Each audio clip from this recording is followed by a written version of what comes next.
Nasa kamay na ng Department of Justice ang ulat ng Anti-Money Laundering Council o AMLAC hinggil sa mga bank account na iniuugnay kay Senadora Laila de Lima na naglalaman umano ng pera mula sa kalakalan ng iligal na droga sa New Bilibid Prison.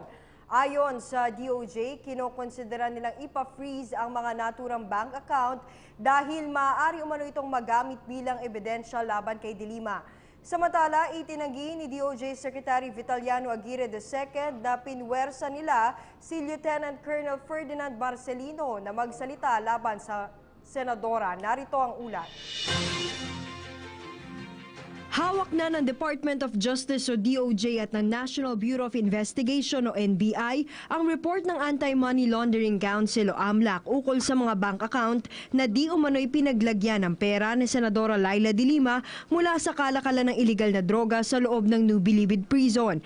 Ayon kay Justice Secretary Vitaliano Aguirre II, aabot sa 20 bank account ang nakapangalan sa mga individual na malapit umano kay de Lima ang binuksan ng AMLAC.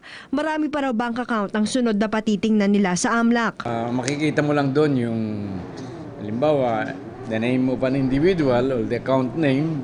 Ito ang mga transactions doon sa account name na yun or sa account ng individual na yun.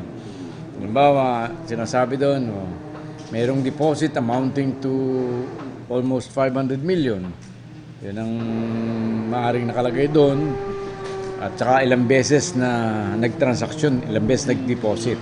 Kinokonsidera ngayon ng DOJ na ipa-freeze ang mga bank account. Ani Aguirre, magagamit ang mga ito bilang ebidensya laban kay de Lima tulad ng testimonya ng mga tumestigong high-profile inmates sa nakaraang pagdinig ng Kamara sa kanilang paghahain ng kaso na pangungunahan na ng NBI.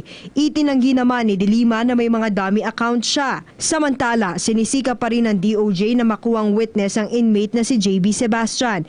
Pinabulaanan naman ni Aguirre na pinuwersa nito si Lieutenant Colonel Ferdinand Marcelino para magsalita laban kay de Lima. Sinabi na rin ni Marcelino na hindi siya pinilit para gawin ito.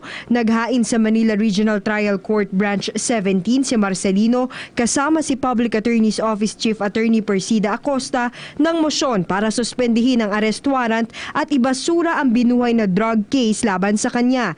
Dito tinanong siya ng media kung tetestigo nga ba siya laban kay de Lima at ito ang kanyang isinagot. I will tell the truth kung saan man forum ako iharap. I will tell the truth as far as I know the truth. Para sa PTV News, Ria Fernandez.